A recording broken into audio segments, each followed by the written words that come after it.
motivate our students with their learning. We're also going to look at the importance of knowing who our students are. So we're going to look at needs analysis and such like. We'll have some brain breaks, which is really important to make our students feel refreshed within the lesson, and we'll practice a brain break ourselves. We're going to look at the background and how the background of where you are can stimulate and interest your learners, and how you can change that yourself. We're going to have a guest appearance from one of our superstars here at Macmillan. Some of you may have met him before, but I'll keep that a surprise. And he's going to talk about mixing up the delivery of content in our lessons to help stimulate students more. At the end of the session, we'll have a Q&A, and there will also be links shared with you throughout what we've done in the session, and also a link to a certificate that you can download yourself.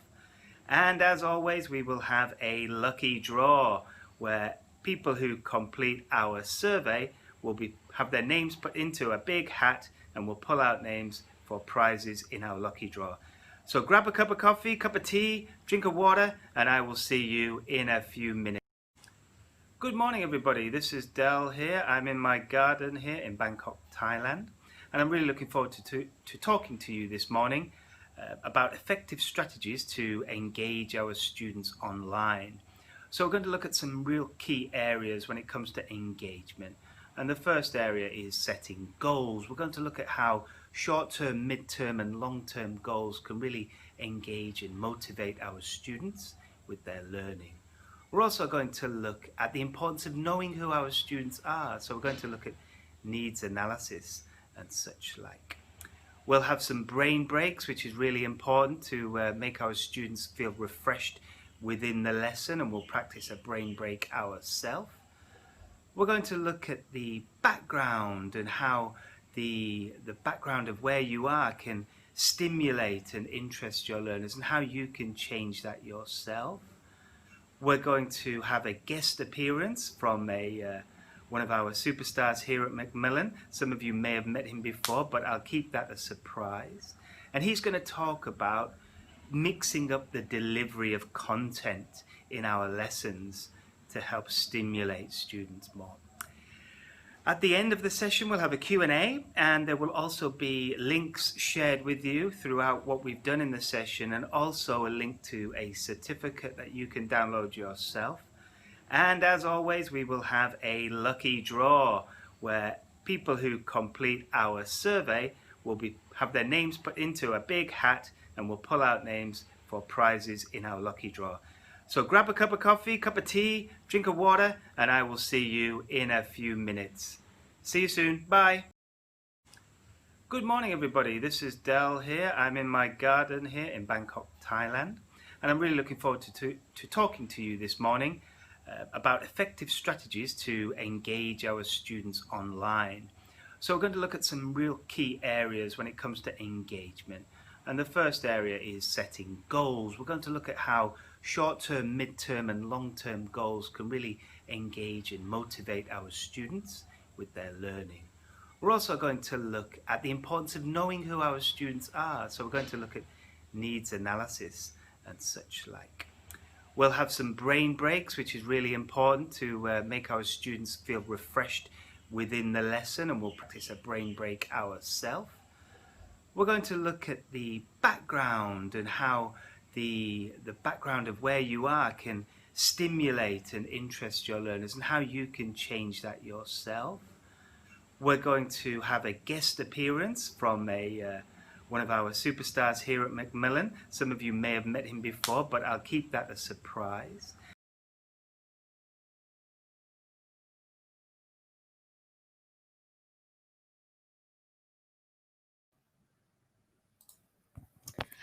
Good morning, everyone.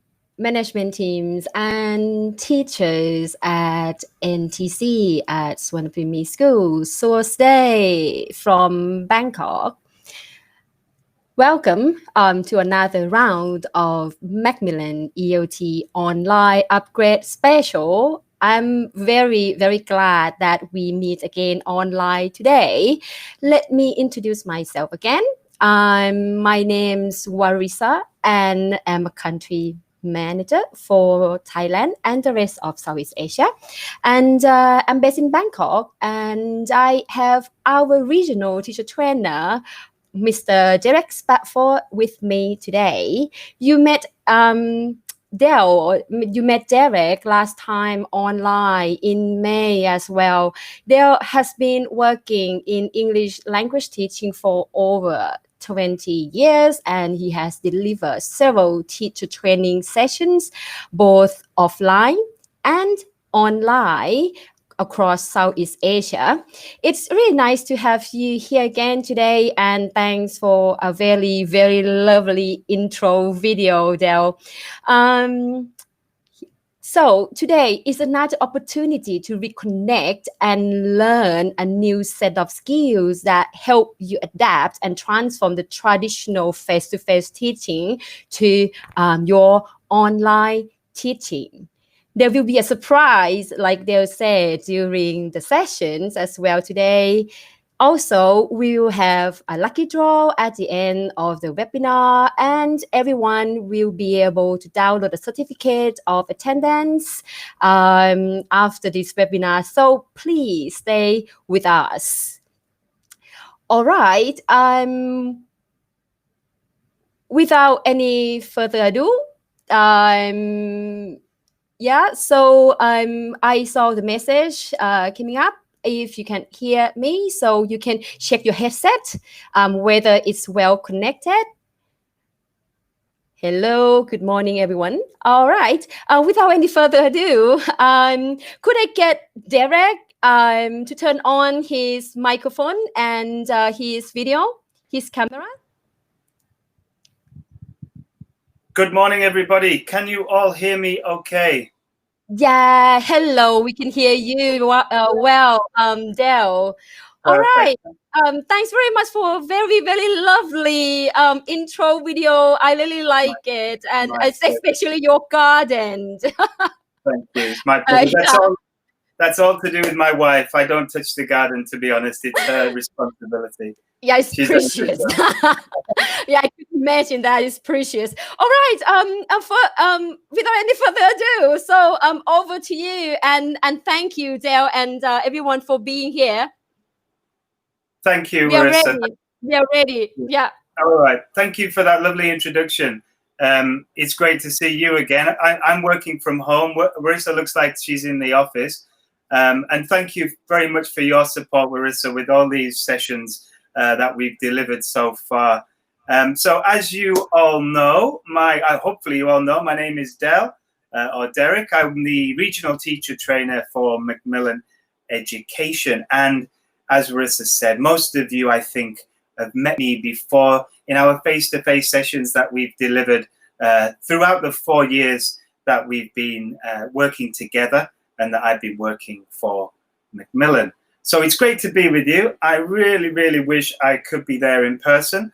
And fingers crossed, it won't be too long before we put this behind us and we are together once more. All right, so if you are not aware of who Macmillan is, I have a quick slide that I'm just going to let you read yourself. And just to add to this, that we not only work with English language teachers like yourselves, we work in curriculum, so that means we work in schools. We have books for maths and science, and as well as higher education, as well as supporting students in a number of different, all over the world, and a number of different environments. So, the last session we had, as you can see on this slide, was back in May. And we did an online session there, which was dealing with effective strategies to boost up students' learning outcomes via online learning. And we did a session in the morning on primary and one in the afternoon on secondary. And we looked mainly at how we can adapt our course books and bring online learning from the course book into the online learning environment. Today, we are going to look at strategies to build students' engagement. So we've already got the skills now of taking the course book online, but how do we manage our students online? How do we get them engaged and wanting to learn? And this is a key area, and it's an area I think that teachers have had problems with, and also students have had problems with. And I know from my own experience of having my own daughter who's been studying online for a few months, of how difficult she has found it to keep being engaged. And I think a lot of it is to do with her, but a lot of it is to do with the teachers not putting these strategies in place to help her to be engaged online. So we'll have a look, because our students are our main priority. And I can tell you now, she has already gone back to school. We're back to school in Thailand, and she is much better. She's more, she's happier, she's more engaged with me, more engaged with her friends, and that's great to see. So let's see what we can do to help our students to become more engaged with each other while they're online. So if there is a problem, by the way, I should have mentioned, with any internet issues, if there are any challenges with the internet, just stay around, don't go anywhere. It might be my problem, it might be your problem, but we also have Warissa, who's a presenter, and I have another computer available. So if I do drop off on this computer, don't worry, it will only take a couple of minutes and we'll be back with you straight away. Okay, let's look at our aims for today.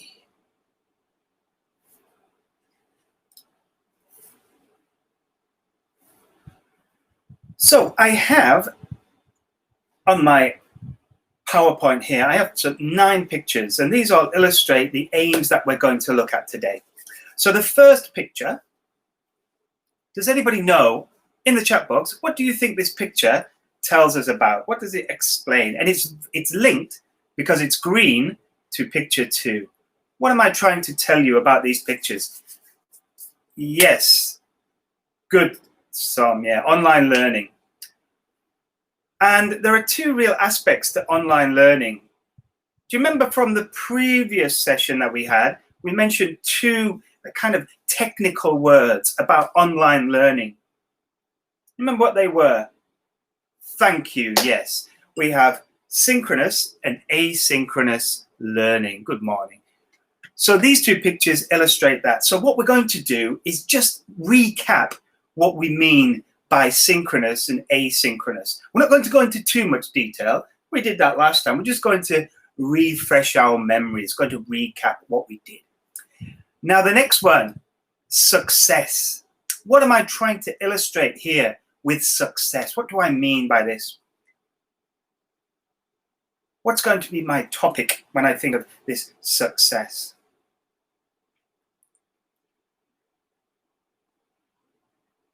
What am I going to talk to you about?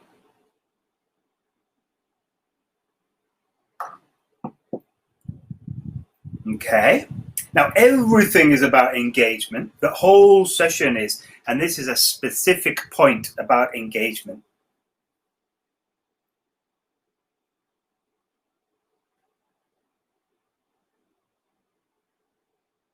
I'll give you 10 more seconds, see if anybody's typing. Okay, ways of engaging, running online, class effectively. Okay, so what I mean by success, and this arrow, is we're talking here about goals, about setting goals for our learners, or about our students setting goals for themselves. All right, so we're going to look at the goals that we can set our students. Whoops. The next picture is a guy. He's got like a really high-tech VR headset, and he's got people behind him. What do I mean by this picture? So engaging learners by setting goals, and then we got engaging learners by, what do you guys think? And girls.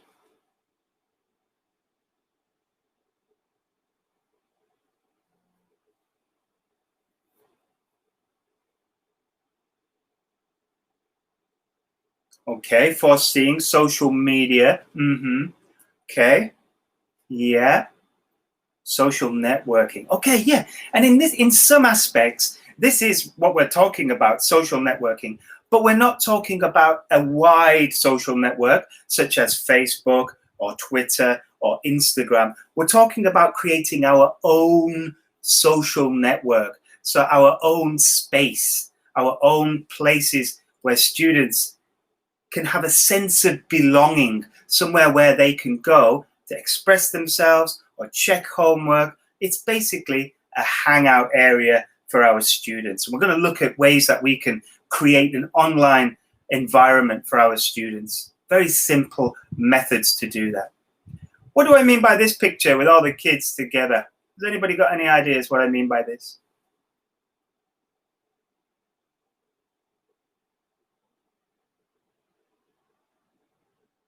Okay, this one is all about getting to know your learners.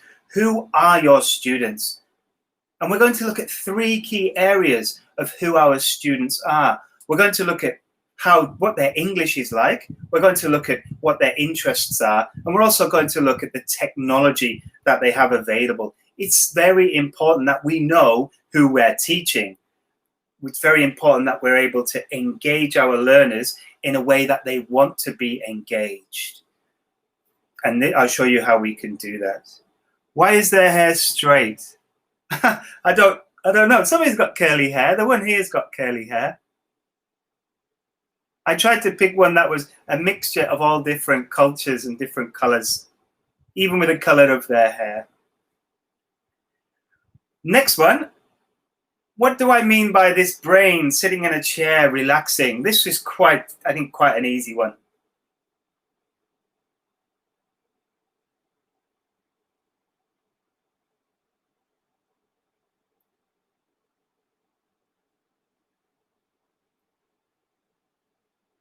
Sitting in his chair, relaxing away. Exactly, yeah, we're reducing stress. We're giving our brain a break, all right? So this is called a brain break. And this, for me, is a real key element of online learning. Online learning can be very, very focused, particularly for the teacher. So you as a teacher, you're focused on usually this very, very small, that you can see here, this very, very small camera at the top of your screen. And having this focus, I can't see you. I'm just hoping that you're engaging with me. With our classes, you might be able to see their faces, so the engagement is less. But with a class this size, with 100 attendees at the moment, it's very difficult for us to have 100 people on the screen. Then the focus would be even more difficult. It would be too difficult to manage. So you need to give yourself a rest. You need to be able to relax your brain and reduce your stress, either by moving your body or just not looking at the screen, putting your head down, doing something different. This is a key importance, particularly for our students. The next one is all about varying our background. So trying to make what's behind us look a bit more interesting. So today, I am using a platform called Click Meeting. And Click Meeting doesn't have the virtual background that you can see in this picture that this guy has got here. Maybe it's a bit small, but he has a virtual background. He can click on a button, and behind him will become the Golden Gate Bridge or a desert or the beach or something virtual. I don't have that ability. So what I have is my bookshelf and a few things on top of my bookshelf. This is my background for today. And what I'm trying to do to make that a bit better is stand up and use my body. Now, in the background, there are items, there are things that you might be able to see. And if you have any questions about my background, please let me know. I'll be happy to answer any questions you have about my background as we go through our session today. We have the mixing desk here. The mixing desk tells us about mixing up our content. How do we deliver what we want our students to receive? So the input that we give our students, reading, listening, maybe giving them a homework, how do we give them new ways to receive information. And we'll look at some ideas about how you can do that with our guest presenter. And then we have, the last one is all to do with links and interaction. So I'm going to share with you at the end of the session, I'll share, and we will share the PowerPoint, of course, but I'm going to share with you all the links to all the resources and websites that you see in today's session. There will be a page for you so that you can look at those. I'll also share with you our email addresses so that you can contact us if you have any questions about today's session or about teaching in general. Okay, are you ready to go?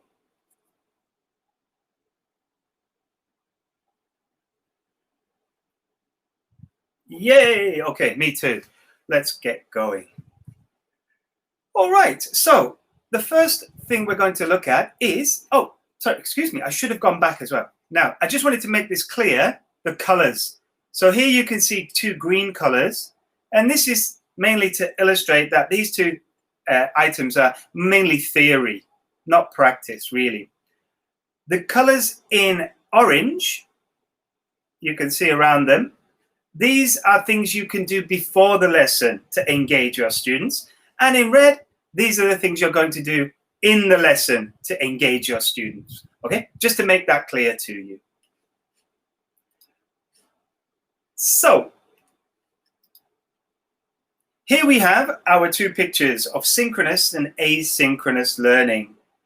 So in the chat box, can you tell me some ideas? So for example,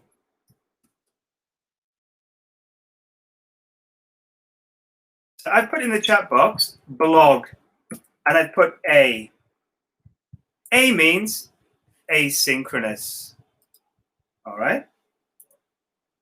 So reading a blog or writing a blog possibly would be done outside of the classroom, and this is an asynchronous task.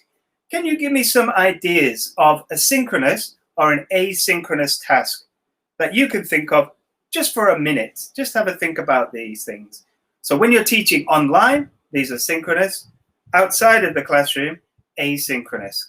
Give me some ideas. A for asynchronous, S for synchronous. Doing homework, so that would be asynchronous, right? So doing homework, A. Good start.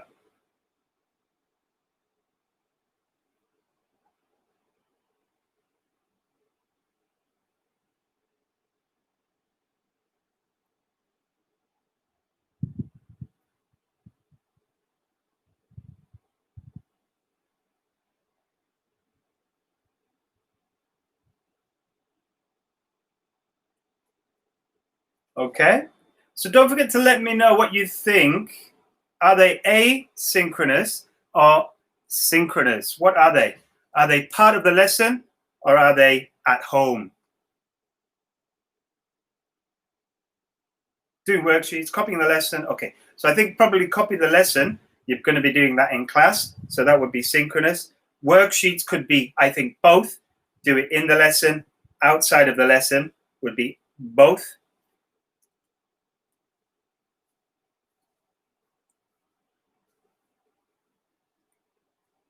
Give you 20 more seconds.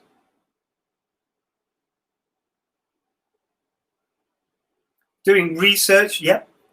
Very, very good. So again, I think that would be maybe even could be both. An assigned project as well, yeah. Okay. Let me show you live chatting. I like that song. Let me show you an example or some examples now. Good, good. These are all great, great examples. And let me show you what I've got here. Now, what I'd like you to do, just for a second, and you don't need to write anything in the chat box. I'm just going to give you 1 minute for yourself, by yourself, match these ideas to synchronous or asynchronous. All right, so an online forum and discussion board, is that A or synchronous? Which one is it? Can you match them for me? And just do this yourself. And in 1 minute, I'll come back and check the answers.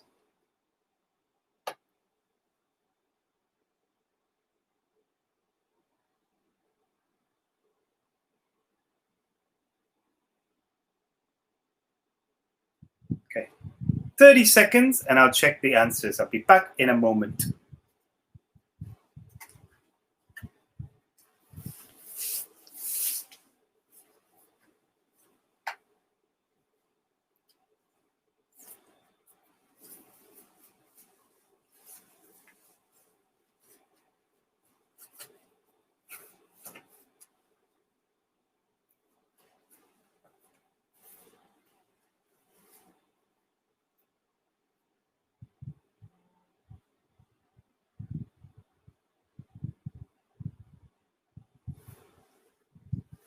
All right, good. Some of you are putting the answers in.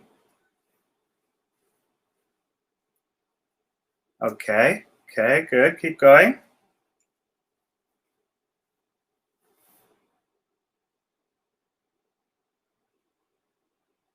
Well spotted. Someone is very eagle-eyed. Good. I'll talk about that in a moment, about the shirt. Don't worry. Good. All right, let's have a look at our answers. So here we have some examples of synchronous and asynchronous. Now, there are many, obviously, different examples that you can add to this list. And within these, there will be specific examples as well. So synchronous learning, the one on the left-hand side, learning in the classroom. We've got instant messaging, all right? So it's happening right now. We've got live webinars. This is kind of what we're doing right now. And we're instantly messaging. We're putting things in the chat box. Virtual classrooms using Zoom or other platforms to teach. And then video conferencing as well, similar to live webinars. And then asynchronous, we've got online forums and discussion boards, pre-recorded video lessons or webinars, which you're going to kind of look at them in a moment, but we're going to do synchronously. We've got blogs that I mentioned and writing emails. So good. These are all examples. Now, who was it who mentioned that I changed my shirt? Sun Kunton, yes. Now, I've changed my shirt. Did you all notice that I changed my shirt? I now have a different shirt on. Did you all see that?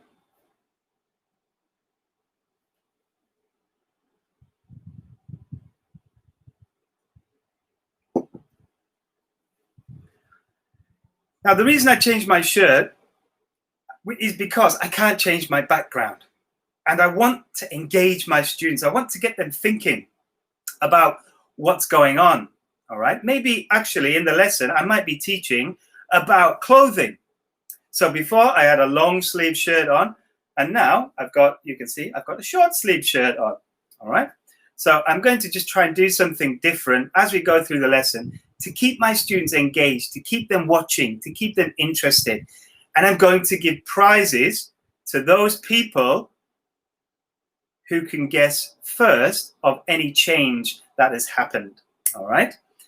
So when I step away from the camera, I may change or I may not change my shirt or my emblem or do anything.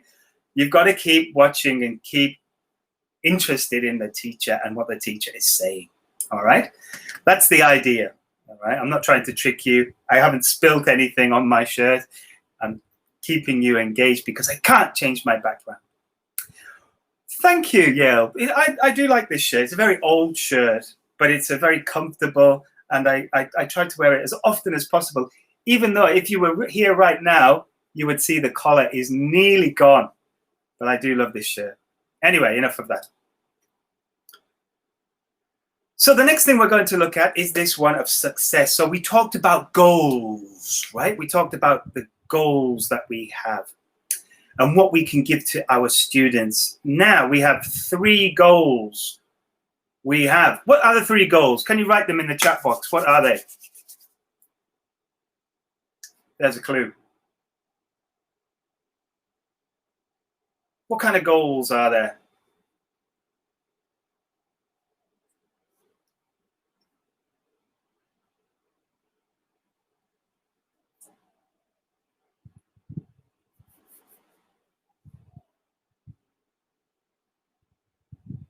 the goals that we can give students. When we think about our own goals, or any goals in particular, Jian, any goals. So I have many goals. I have goals for today, I have goals for the week, and I have goals for the future.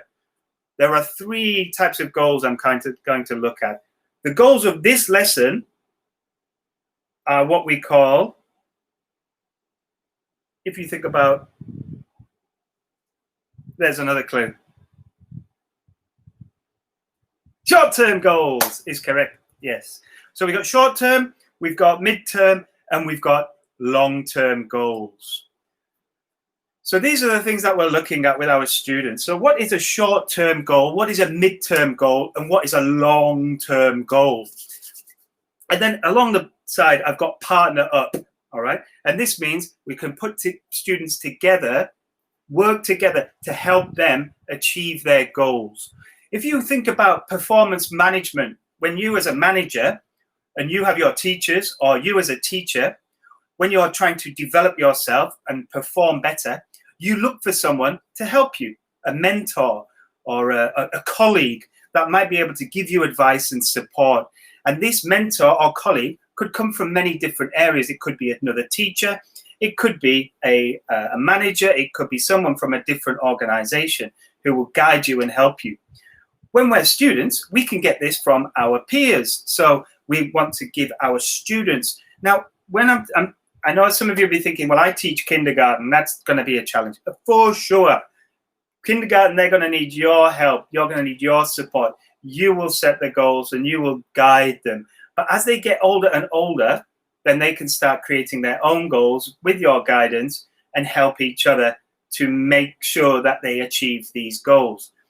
If I set a goal myself and I say, by the end of the year, I am going to have completed 3 online courses on self-development, right? That's my goal for the end of the year, 3 courses. I say that to myself. What do I have? Why should I do that? Only from my own self-being, right? If I have someone that I've told it to that will help me and ask me, how are you doing? How are you getting on? I'm more likely to be able to complete the goals. So it's always good to have somebody that will help you and guide you and motivate you to complete the goals. Now, what do I mean by short-term goals? A short-term goal is something like completing a learning journal of what has been done in class. So this could be done asynchronously or synchronously.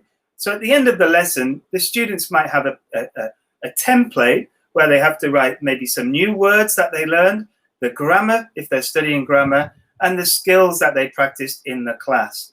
Okay, and this gives them a little journal of what they have done in that lesson. And by reflecting on that, by writing it down, the teacher can guide them, or you can ask students if they're older to do it by themselves. They get a sense of achievement as well. They can see what they've done. And this goal of writing down what they've done is a very simple way of recognizing their achievement. We want students to build their vocabulary. It doesn't matter what level they are. So we might ask them to write a list of new words. All right. So this list of new words, they might put this in our shared environment, which we're going to look at in a moment, or they might write it in a separate vocabulary book. We might ask them to add something to the classroom wall page, which I'll show you in a minute. I'll show you some ideas of some very nice short to mid-term goals that you can create for your students to be able to achieve easily and effectively. And if we are partnered up, we might ask you students to send a message in English to a classroom mate. Now, this message might be using vocabulary that we've used in the lesson, or grammar that we've used in the lesson, or maybe even a function that we've been practicing in the lesson. Maybe the function has been asking for advice, for example, and we might ask students to send a message to their friend asking for advice, and then they receive the advice back. The great thing about this is it's actually a real situation, and students can do it effectively using English, using the technology, and have this short-term goal. When we think about mid-term goals, we might be thinking about the end of the week. Short-term, end of the lesson or end of the day, end a couple of days. Midterm, end of the week kind of goals, or end of a unit, or the end of something longer than, say, a week or two. And these goals might be to record a creative video of yourself. So today I recorded the video in my garden. I used my iPhone. It took 2.5 minutes. I didn't have to cut the video. All I did was just trim it, the start and the end, where I was walking to the camera and walking back. It was very, very simple for me to do that. So we can do things like this. These goals for students are going to take them a little bit longer because they will make mistakes and they want to record themselves again. And then they might watch a video or a movie, and write a review. These are our longer term goals, our midterm goals. And then our long-term goals. Does anybody have any idea what a long-term goal might be for our students? Have you got any ideas? I've given you ideas for short and mid. What might be a long-term goal? What might you set for students as a long-term goal?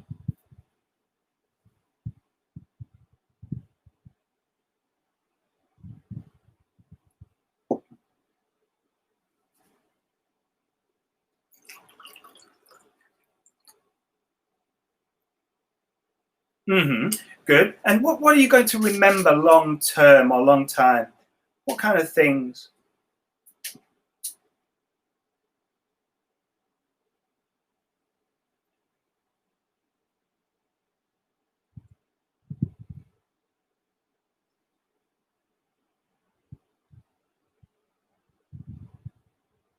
So think about it in an English language learning. What kind of ideas? Yeah, what so that's good. So what are you going to set for your students? So what is the goal? What will students have achieved at the end? Let me see if I can find an example for you, actually. Okay, an exam. Yeah, passing an exam is definitely a goal. Yep. That's excellent, actually. I never even thought of that.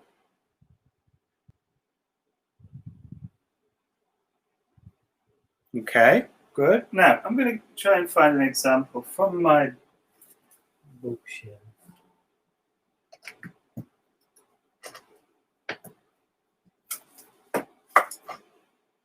Aha.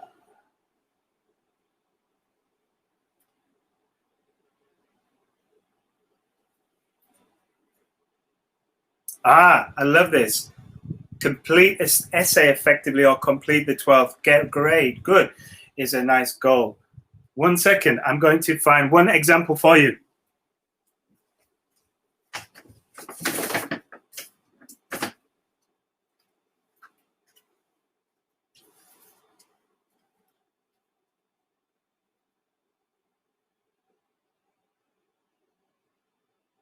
Very, very good for our students. This is a good example of a long-term goal. So read a reader and complete a book report. So not enough just to read the book, you do have to actually complete something as well. Yeah, finishing one book, thank you very much. There's the nice cup. Thank you. One book a month is a very, very, what I would say, a lofty goal. That's kind of a difficult. I would say read as much as you want, for sure. Don't limit what students want to read. But if you want to get them to do a book report, to write about the book, then I would maybe have that as a longer term goal, maybe over a few months. 1 month might be a challenge for them to do that. Okay. Now, I've kept a record of who mentioned my change in clothing. I've got a nice cap on now. This was a gift from one of my friends. I don't have one of these watches. I don't get paid enough for that.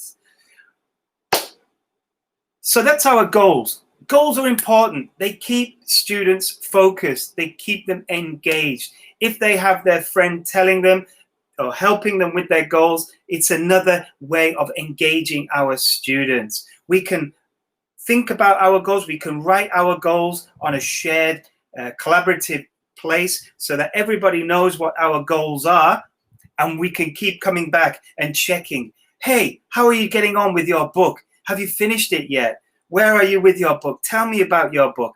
You can do all this in your own language.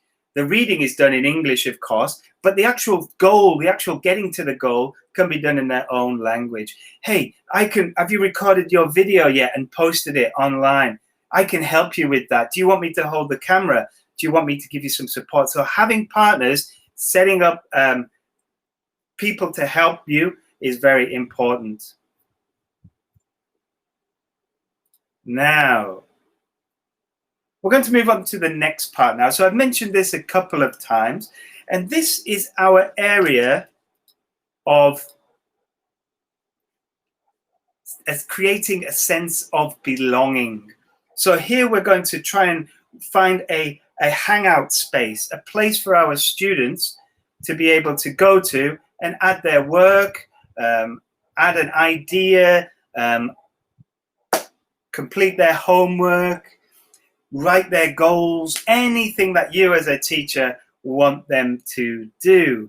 And we're going to look at two spaces. I've got 4 up there. We're going to look at 2 spaces that I have used extensively whilst I've been learning and teaching online. So the first thing I'm going to do is give you a task to do, all right? And this is a getting to know you task, because we're going to look at getting to know our learners in the next part. But for this task, to show you the online environment, I'm going to give you a task to do. So here you can see how we are going to create a sense of shared belonging. So we're going to do this live, but what I want you to do in a moment is look at our spaces as well. So first of all, in the chat box, can you write 1 sentence for each of the different numbers? So number 1 is me and my family. Can you give me a sentence? Too hot for the cat.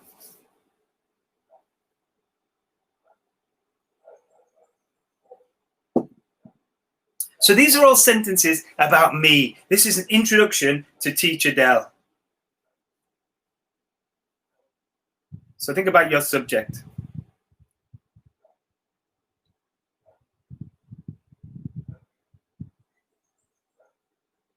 Yeah, that's nice. Good, could be about traveling, yeah. I do.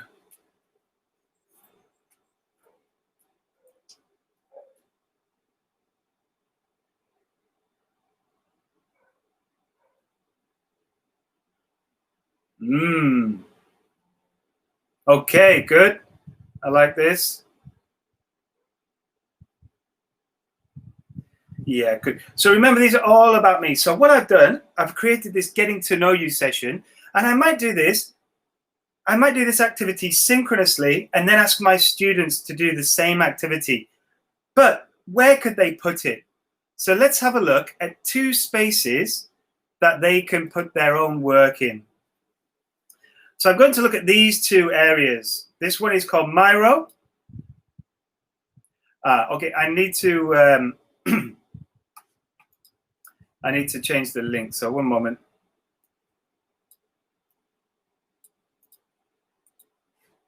Just let me open that in Google.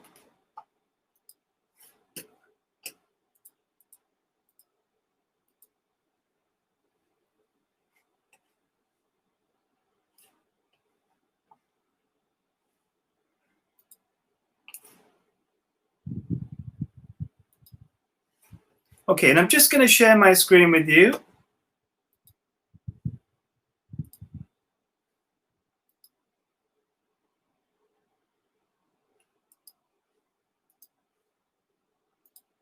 And I'm just going to check you can see that.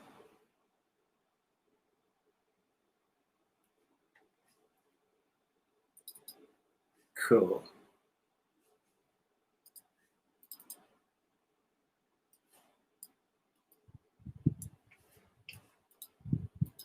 Let me just go back. So okay, you can see me, good. So you can now see my picture, and you can see that I've written my answers here.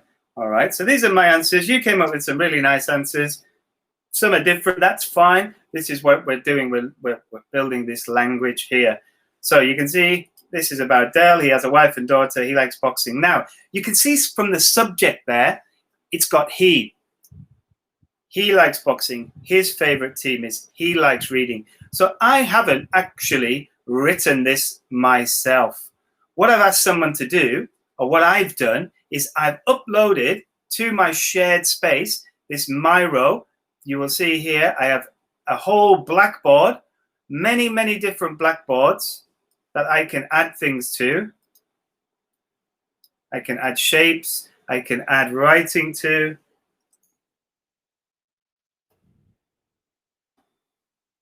And this is our classroom. This is our shared space.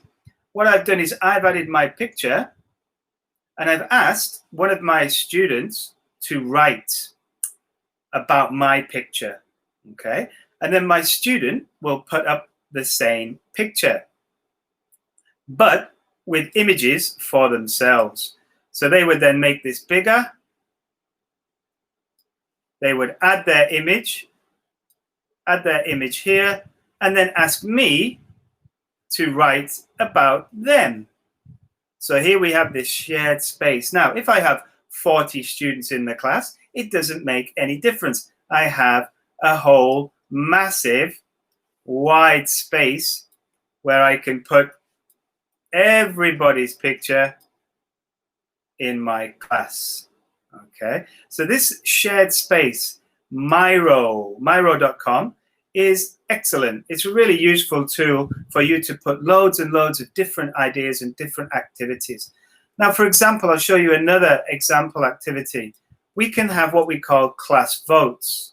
So here I prefer dogs to cats. And you can see I have a picture of a dog and a picture of a cat. The red dots are for the boys in my class, and the green dots are for the girls in my class. And students will take one and move it to wherever they prefer. Now, I've got a Venn diagram here because I might like dogs and cats the same. I don't prefer a dog or a cat. I like them both equally, so we can create useful class votes.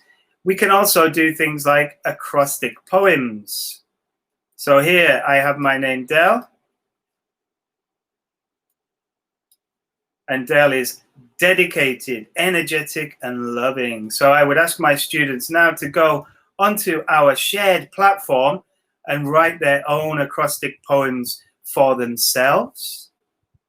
And something else I could do would be to show my word list for the day. And you can check now my chimera. Have I got these words correct? So this is my word list. I said I was going to write my short-term goal is to write 10 words. 2, 4, 3, 10. Yes, there are 10 words. And I'm going to share my word list with everybody else so they can copy my word list if they want to. So these shared spaces are really, really great for online learning. You as a teacher might need to monitor. You might need to check just to make sure that people are putting things in the right space. You might need to tidy up the board a little bit, but they are really, really useful for sharing ideas. Another way that you can create a shared space is Padlet. So Padlet I showed you last time. I'm not sure if you remembered, we did an activity using Padlet, and I'm going to show you now with this Dell's shared space. So here you can see I have my picture. I can make it nice and big so everybody can see it very clearly. And then again, I asked the student to write about me. He's married and has a daughter. So those pronouns have changed. Something for homework that I wanted my students to do was to take a picture from their bedroom window. So here you can see a picture from my bedroom window. And you can see these really cool birds that have decided to live in the tree in my garden. And I've written a description, and I'll let you read that description in your own time, because I'm going to share this with you, because here we have our certificate that you can download at the end of the session. I also have a link here to a map of where I grew up. This is the home that I grew up in when I was a child. So these shared spaces can be used for anything, but what they do, they create a sense of belonging. They bring people together. And it's up to you as a teacher to decide how you're going to use this, how you're going to bring people together to use these shared spaces and to collaborate with each other. This, again, will create lots and lots of nice engagement. Finally, we have the certificate. I will share that with you at the end of the session. So you need to be here at the end of the session to get the link to share the certificate.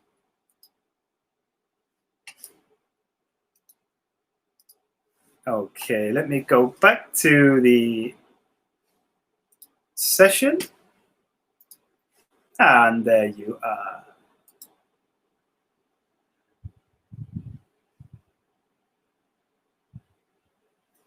Okay, sorry, maybe I'll just go back to the Padlet. I'm not sure if the Padlet.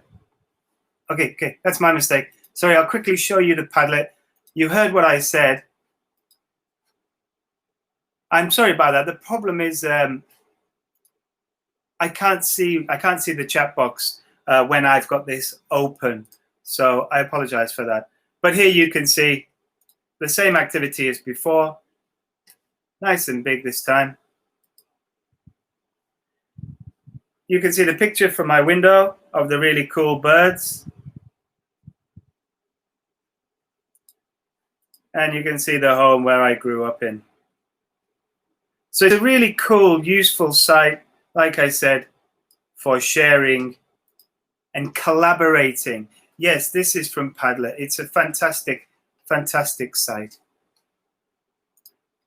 And I'm going to share the link for the Padlet later, because I want to be able to share with you the certificate from today's session. So I'll share the link later. Don't go away.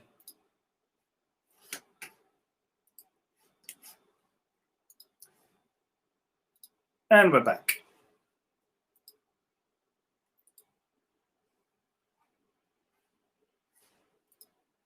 Okay, so that's all about collaboration. So creating a space to get to know our, to see what our students are doing, to keep them engaged, to go back in, to comment. You as a teacher, as I said, what you need to do is you need to make sure that you're on top of things. So if someone posts something, you get on there, you add a comment, you say something about it, you maybe ask another student to comment about it. But it's a really, really cool, useful tool. And again, I'm going to share the link with you at the end of this session. Now, getting to know our learners is the next area that we're going to look at. So, getting to know our learners is key for engagement. How can you engage somebody if you don't know who they are? If you don't know what their goals are, what they want to achieve? So getting to know our learners is a key element to this. And let's have a look at how we can do that. We can do it with a simple needs analysis. Now, you will be doing this, I'm sure, with your students at the start of the term. So what you need to do is get this information back and try and find out what makes them tick. Now, your needs analysis should be in these, what I think are these three key areas when we're thinking about learning online. So we think about language, questions about their English ability, what their strengths and weaknesses are, and how they like to learn. Now, depending on your level, obviously with kindergarten students, you're not going to really be able to achieve a needs analysis when you're talking about language. You need to be talking to parents about these kind of things. The interests, you might be able to get that from a kindergarten student. You might be able to find out what kind of cartoons they like, this kind of thing, whether they like things that are common on the TV, or certain books that they might prefer. And again, you're going to be talking to parents. And then obviously technology, you will need to find out from parents, probably from second, maybe even up to secondary level, about the kind of technology that they have access to.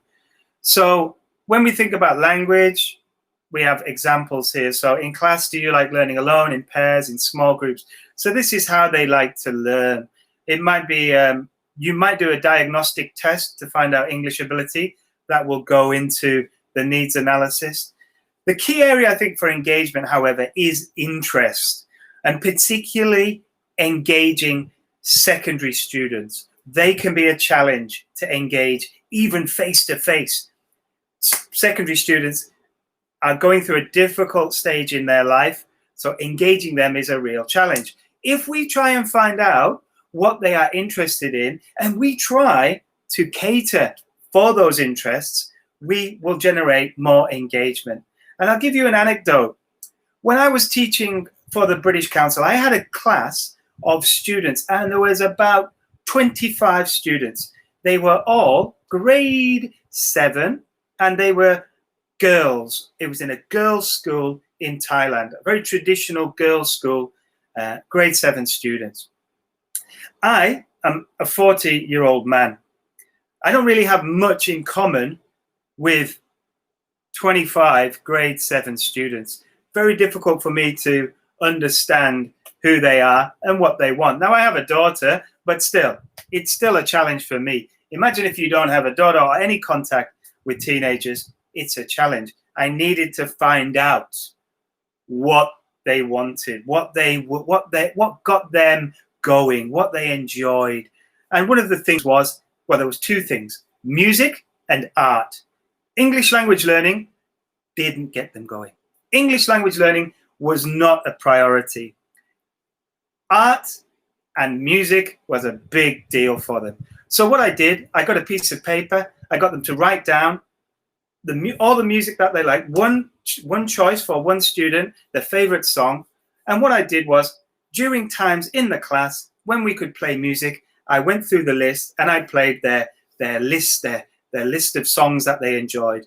Now, they enjoyed listening to the music, but they also liked it that the teacher was paying attention to their needs, paying attention to them. It was very important. The same with art. I gave them opportunities to spend time, and this would be maybe during a brain break, which we're going to look at in a moment, of how they can express themselves. Give them 10 minutes or 5 minutes in the class to just express themselves how they wanted to, and then back to learn. And by doing this, I supported them, they supported me, and we managed to effectively get through the class and learn something as we went along.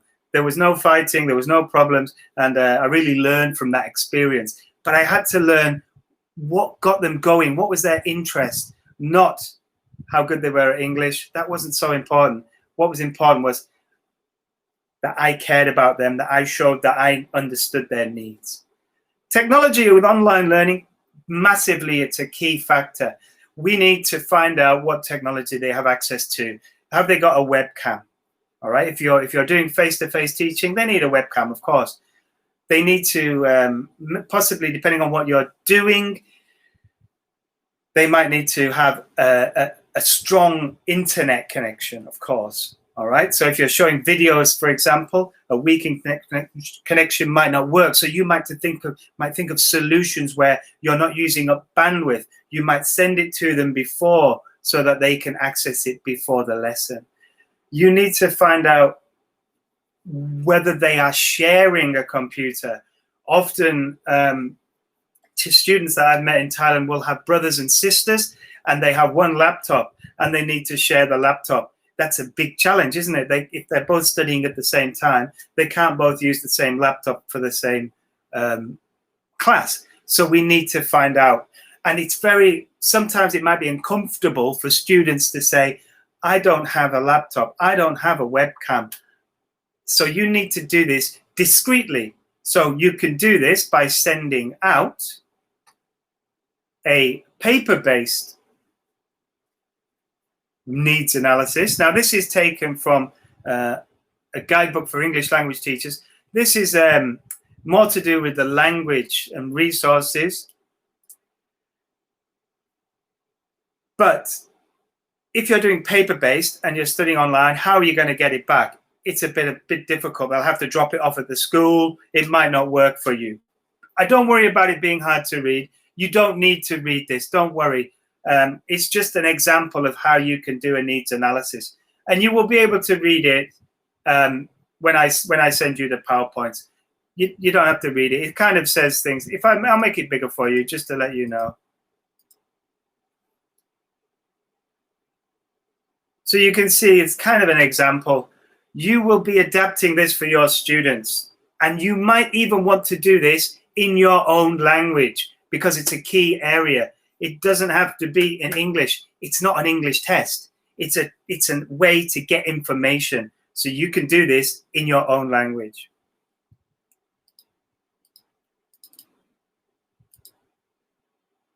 Exactly. So this is great. If you already have experience with that, then you just need to adapt it to think of those key areas, because most needs analysis will focus on language, not on the technology. And you can also use free online software such as SurveyMonkey. The great thing about online software is you get all the results in one place and you can really crunch the data. You can look at the data very clearly and see easily and quickly what you need to help students with. The downside of online surveys are maybe not everybody will do them. The other downside of online surveys, and for example, I guarantee today we have 103 attendees. I'm going to give you an online survey at the end of this session. I guarantee there will not be 103 people doing the survey. And I'm not blaming you, of course. It's just natural. That's what happens. But if I was there with you, sat in the room, and there was 103 of us in that beautiful room at the top of the stairs in Phnom Penh, and I would give you my handout, you would all complete the handout. If there was 103 people in that room and I gave 103 papers, I would get 103 back. It happens every time because you're there and I'm giving you a piece of paper to fill in. And it's much more effective in terms of getting the responses. But you have to work out how you're going to do that online and with paper. So I'll leave that with you to try and work out yourself. Maybe you can send it by post. I don't know, but you can work that out. Okay, we're going great here. So we've got the next slide is our brain break. Now, brain breaks, we need them. We have to have them in order to relax a moment. So I'm going to show you. Okay, Telegram, yeah, that's nice. We're going to show you some ideas for a brain break. So I'd like you just for a moment, just for a minute, can you give me some ideas of the brain breaks that you use in your classes? So how do you break up your class? How do you get your students just to rest, just to de-stress, just to relax for a moment? What do you do? What activities?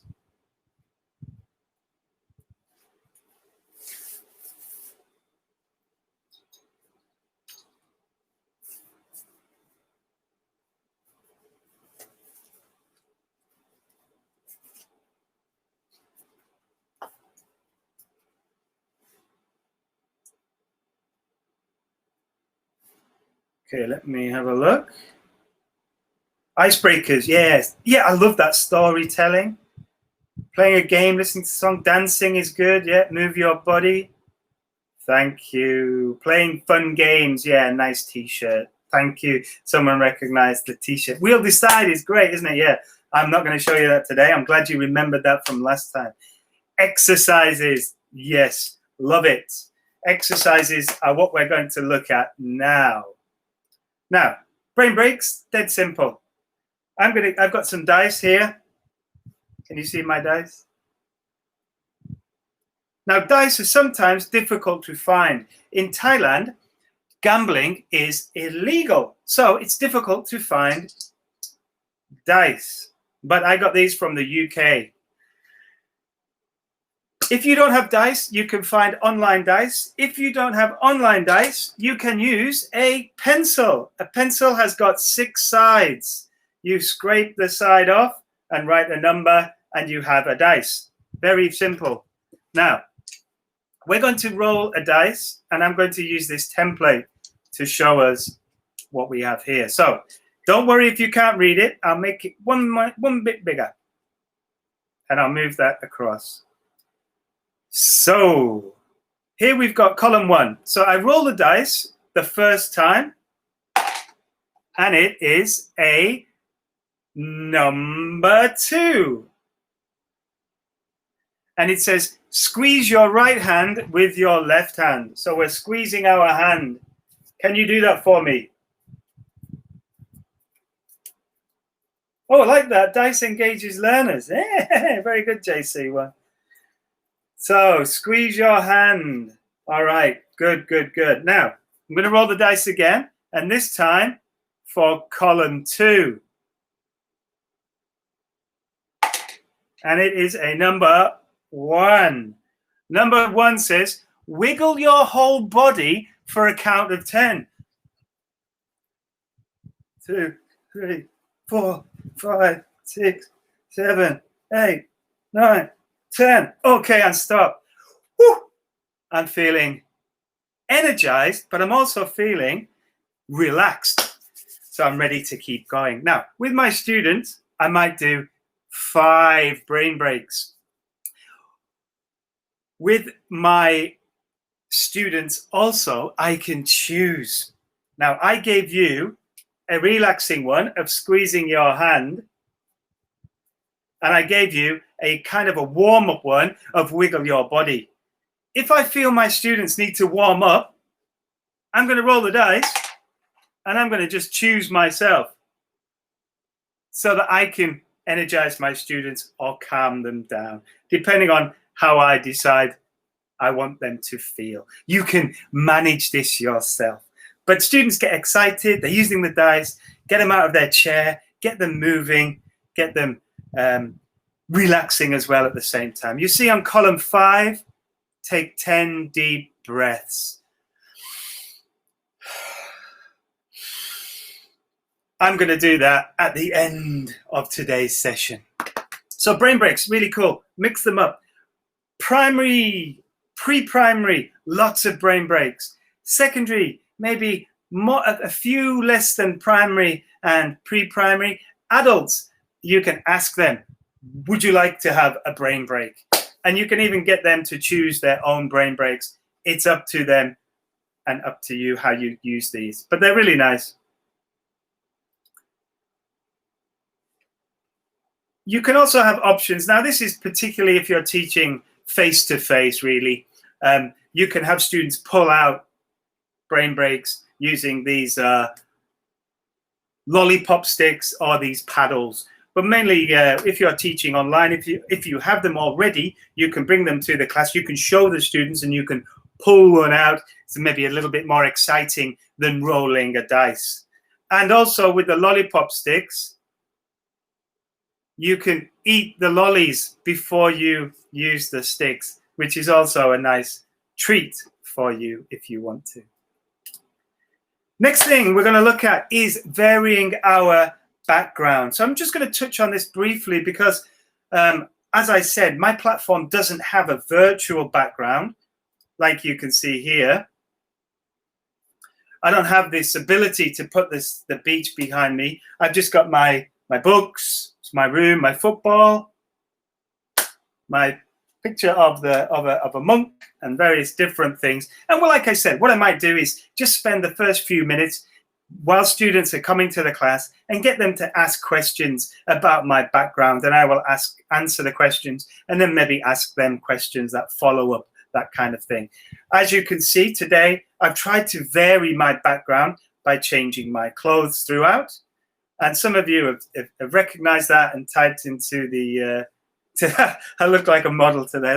That's great. Yeah, maybe I should do one of those Facebook live where people show their clothes off and sell their clothes. Maybe I'll think about that as a new job. Okay, so vary your background, vary the way that you teach. Today is the first time that I've actually stood up and gave a presentation, and I've really enjoyed it. It's been great to be on my feet. I feel more active. I feel like I have more energy. So I'm going to do this forever now, I think. I don't think I'm going to sit down on a chair anymore. So when you're teaching your students, if you bring your energy to your class, hopefully that will pass on through our little camera, and the energy will go to your students, and they will too feel energized and engaged as well.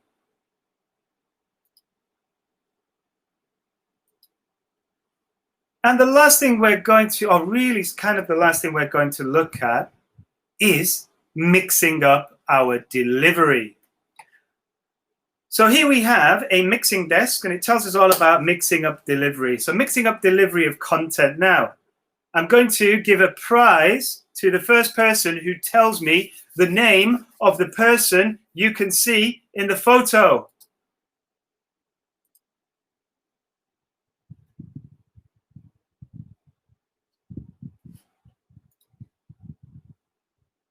You've met him before, I am sure. Yeah, there you go. We have a winner. I'll record that when I go through the chat box. So this is John. Some of you have met John before, and if you haven't, I'm going to introduce you to John in a moment. So, mixing up the delivery of content is very important. Today you've seen me talking to you, so I'm going to mix it up now. And I'm going to mix it up in a way that I'm going to ask John to tell you how you can also mix up the content of your, or the delivery of your content.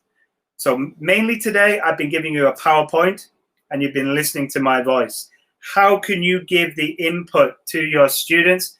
Listen to John, and while you listen, answer the questions. Now, to listen to John, you have to click on the link in the chat box. And I'll give that to you in a moment.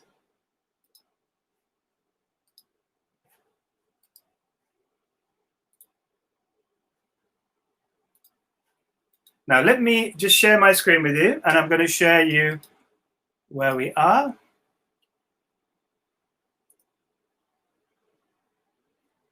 So when I share the link, you will see you found an open class, and it says join open class. So click join open class, and you can click on the video, the play item or play icon. Good morning, teachers. And you will hear John speaking. Now, there will be times through the video where it will stop and it will give you a comment. It will say something. When you have read the comment, you can press continue. You will also be asked to answer a question. There are multiple choice questions that you have to answer in order to continue. So follow the instructions on your screen. You have about 3 minutes, so I'll give you about 5 minutes to do this because you have to answer the questions. And at the end, there are 2 open-ended questions, and we can answer these in the chat box as well. So can you all follow the link? And then tell me in the chat box that you're ready and you're listening and watching the video.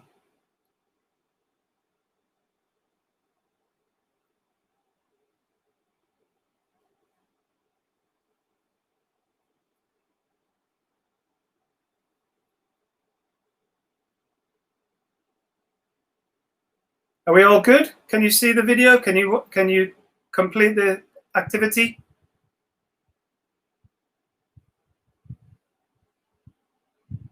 Excellent. Good man, John. Yeah. See if you get the answers right, mate. Okay, I will leave you alone for 5 minutes and I will come back and we will answer the last 2 questions together.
So yeah, if you can just let me know when you've finished, just put something in the chat box like I've finished, and I will I'll come back on the screen.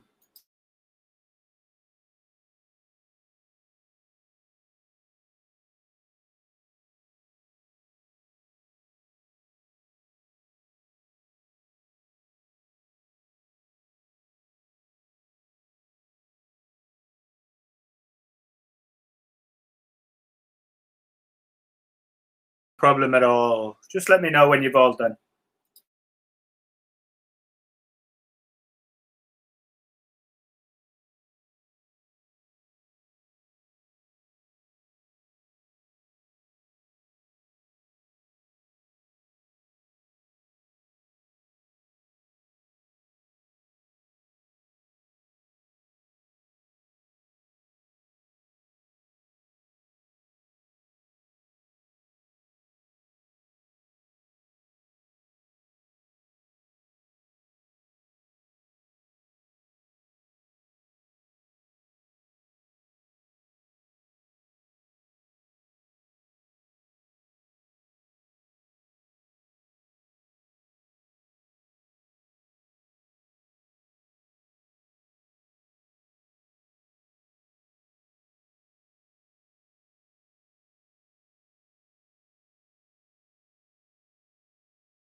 Okay, great stuff. Looks like most of you have finished. Good, good, good. I will explain it in 1 second. Yeah, that's correct. Do you like my, well, I call it a scarf, but I guess you've got a different term. Love this. Let me get the flag up there.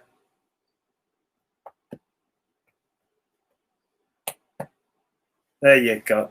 Yep. So mixing up the delivery, very important that you're not just giving the same delivery over and over again. So as John mentioned in his presentation, in the video that he did, we need to think about different ways to give input to our students. This is an example of what you can do. So today I could have told you what John had said, right? But I didn't want to. I wanted to engage you more. I wanted to keep you interested towards the end of the lesson. And I wanted John to engage with you too. So I asked John to record this video, giving you the information, which mixed it up a little bit. You didn't need me to do that. So mixing up the content of your delivery is thinking of new ways that you can get information to students without it just being you and your voice all the time. So I asked you 2 questions at the end. So in the chat box, so one of the questions was, who could you use as a guest for your classes?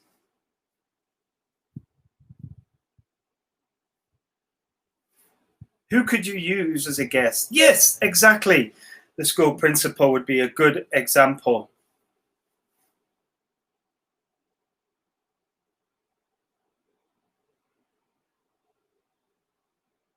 Who else could you use? Exactly, close friends. The only limit you have is on the language ability. Okay, so you just have to have somebody who can speak English at a reasonable level. Now, if you are getting students to, if you're dictating words to students, then you only need somebody who could read maybe 10 words. So it could be anybody, couldn't it? Head teacher, parents. But I think more likely you're going to be thinking, if you are a teacher, you're going to be looking at a teacher. If you're a head teacher, you might be looking at another head teacher or a famous lecturer. Exactly. You might ask someone to join your class one day and give some input to your students. To try and bring other people in. Normally, me and John, we don't share lessons, or we don't share training sessions like this. But today it's been great. It's been great to have John here. We can't rely on internet, so let's record a video. I can rely on the video, but John based in Shanghai, there might be an internet connection. That might have caused problems. Record the video, make some questions using Edpuzzle, which I will give you a link to in a moment, and away you go. It's very, very simple. Okay, and you recognize my lovely scarf. So let's have a look at the links then. I said I'm going to share the links with you. So just to recap what we looked at. So with collaboration spaces, we looked at Padlet and Miro. Very, very useful tools. And you might need to spend a little bit of time working out how to use these effectively, but it doesn't take too long. And once you have worked out how to use them effectively, they save you time. Because you have this one space, you're not getting emails from students or messages or Facebook links or all this kind of thing. You just have this one space, everything comes in, and you can just move things and train your students to move things to the correct place. Edpuzzle is the video editing. So when I ask those questions using the video, it's so easy. Upload a video, watch the video, press create question, create a question, save it, and then you share it. You didn't need to download any software. You didn't need to do any. All you have to do is click on that link. You can watch the video and answer questions. You can do this with content. If you want students to read it, or if you want to read a story to your students, you could read along and stop it and ask them questions throughout the story. Surveys and polls. We looked at SurveyMonkey. We've used Mentimeter together many times. It's an excellent site and can really engage students. So if you're asking questions, like concept check questions, as John mentioned, getting feedback from students, checking instructions, then have a go at SurveyMonkey. Needs analysis, have a go at Mentimeter. Needs analysis, use SurveyMonkey. And then the resources. So this resource was the Brain Break. I really like this site, and I'm going to send you a link to this site as well. Okay, going good with time. 5 more minutes. So let's have a look. So just to recap, we got goals. Give your students goals, or get them to set their own goals if they're old enough to do that. Create those shared spaces. Find out who your students are, not what they're good at, but what they enjoy, what they like, and then build lessons around that so that you can engage them, or at least give them rewards. Regular brain breaks, depending on the age of your students, will help to energize, will help to calm students down, will help to break up the lesson. Vary your background. If you don't have a background, vary what you're wearing, change things up, make it a bit different. Mix up the delivery content, as John said. Make sure you're using different tools to provide the different input. And like I did, share your links with your students. So if you're teaching something about animals with primary, get some links about some websites that they can look at that will interest them, some online zoos, that kind of thing. So share some ideas so they can go outside of the classroom and learn. Okay, any questions? I'll give you a moment to see if you've got any questions.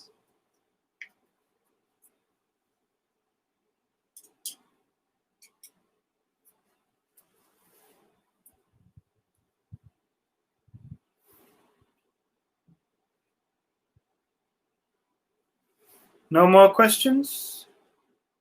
Thank you very much.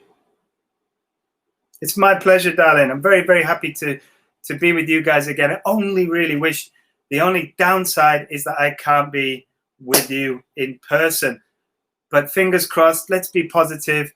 Who knows what's going to happen in the future, but hopefully we'll be there next year. Now, on the next slide, I'm going to share you the link to the survey. I'm going to share you also my email address, the email address for the Thailand office. So if you do have any questions, you can just contact us directly anyway. So let me share that page.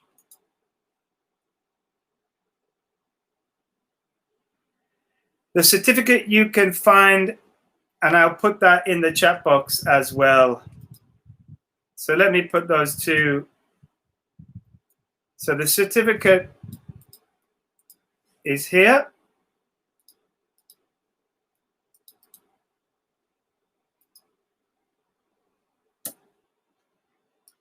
You can download the certificate there.